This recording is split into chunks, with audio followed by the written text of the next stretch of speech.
Hello friends, নানান ব্যঞ্জনে তোমাদের সকলকে স্বাগত জানাচ্ছি। তো আজ ফ্রাইডে, তো আমাদের নিরামিষ। তো এখানে দেখো সরষের তেল দিয়েছি, গরম হয়ে গেছে। এখন আমি এখানে পনিরগুলোকে ভেজে নিচ্ছি। তো সব পনিরগুলো দিয়ে একটু লাল লাল করে ভেজে নেব। এখন আমি নামিয়ে নেব পনিরগুলোকে। ওই তেলের মধ্যে একটু জিরা ফোড়ন দিয়ে দিলাম, দিয়ে এখন আলু আর পটল, এটাকে আমি লবণ হলুদ দিয়ে মেখে রেখেছি, এখন আমি এটাকে দিয়ে দিলাম কড়াইতে। দিয়ে আলু পটলটাকে ভালো করে ভেজে নামিয়ে নেব। তো এখন যদি লবণ লাগে তো অল্প দেবো, নাহলে তো দেবো না। তা এখন এইভাবে ঢেকে দিলাম।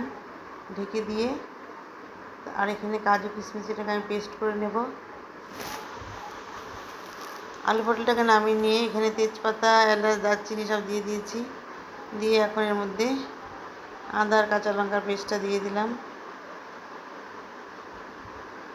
আর এখানে কাজু বাদাম আর কিশমিশের পেস্টটা দিয়ে দিলাম। আর এখন টমেটো পেস্ট দিয়ে দিলাম। দিয়ে এখন ভালো করে মিশিয়ে নেব।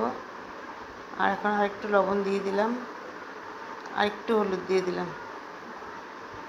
এখন জিরে গুঁড়ো দিয়ে দিলাম, আর একটু জিরে গুঁড়ো দেবো। আর এখন একটু ধনের গুঁড়ো দেবো, আর একটু ধনের গুঁড়ো দিলাম। দিয়ে এখন এটাকে ভালো করে মিশিয়ে নিচ্ছি, আর মশলাটাকে একটু ভালো করে কষিয়ে নিচ্ছি।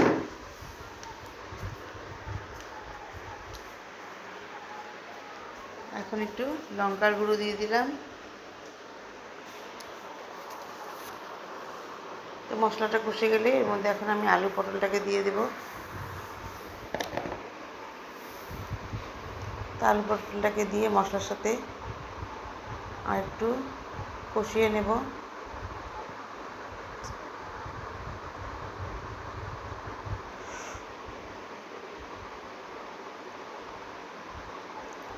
এইভাবে ভালো করে আরেকটু কষিয়ে নিয়ে এখন এর মধ্যে গরম জল দিয়ে দেব।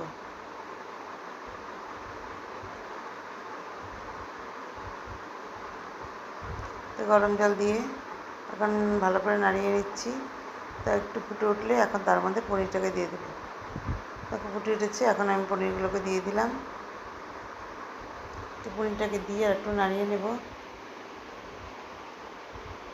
এখন একটু ঢাকনা দিয়ে আর কিছুক্ষণ একটু কষিয়ে নেব। সামান্য একটু চিনি দিয়ে দিলাম।